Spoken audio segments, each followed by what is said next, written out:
l'enseignement des 4 opérations, et d'ailleurs, c'est une autre marque de la méthode de Singapour qui était d'abord originale, mais là, après le rapport Villani-Torossian, c'est vraiment indiqué qu'on devrait tous faire ça. Maintenant, ça ne veut pas dire, bien sûr, de poser la division ou de faire la technique opératoire de la multiplication, pas du tout. Mais ce que ça veut dire, c'est que quand je pense à 6, je peux très bien penser à 2 plus 4, mais un enfant de 6 ans peut aussi visualiser 2 et 2 et 2, donc 3 groupes de 2 ou 2 groupes de 3. Donc ça, c'est le début de la multiplication.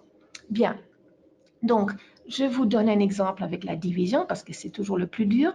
Quand on vous demande, si jamais on était tous ensemble à une de mes formations et je vous demandais d'inventer une histoire pour 13 divisé par 3, peut-être penseriez-vous à un exemple comme cela, que Alice, elle a 15 pommes, elle répartit équitablement, de façon égale, ça veut dire dans 3 saladiers, et se pose la question, combien de pommes y aura-t-il dans chaque saladier?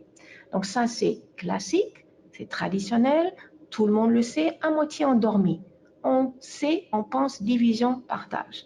Mais alors, si je fais une avance rapide au collège et je vous dis, si nos enfants quittaient le primaire et avaient seulement le partage équitable dans leur tête, comme modèle, ils se diraient en 6e, 5e ou 4e, qu'est-ce que ça veut dire 3 divisé par 1,5? Comment puis-je partager équitablement ou de façon égale 3 dans une demi-personne? Je suis confuse, je suis confus, je ne comprends pas. Parce qu'ils ne connaissent pas encore très bien la proportionnalité qui pourrait les aider. Mais ils vont penser au partage. Donc, ils auront ces 3 tartelettes et ils ne vont pas comprendre comment on peut le faire.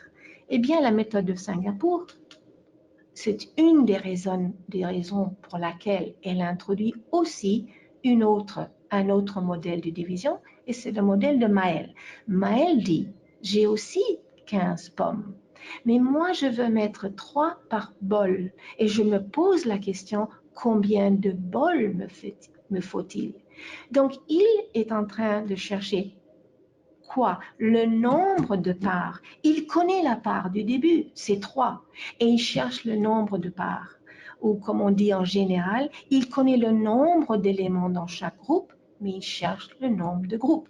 Pour Alice, elle connaissait les groupes, il y avait 3, et elle cherchait le nombre d'éléments dans chaque groupe. Dans les 2 cas, ces histoires requièrent la division 10 divisé par 3.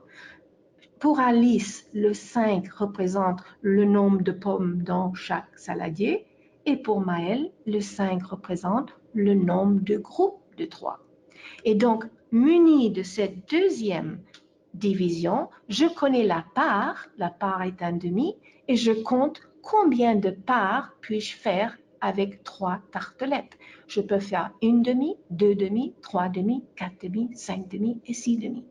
Donc, je vous ai fait un lien là, un petit saut de CP à la 4e, très important parce que la division de fractions est considérée en didactique des mathématiques un des sujets les plus difficiles à enseigner et plus difficiles à comprendre. Mais si je comprends les 2 modèles, alors je suis déjà empuissantée. J'utilise ça, j'ai entendu ça à une conférence sur la grande librairie l'autre soir, empuissantée.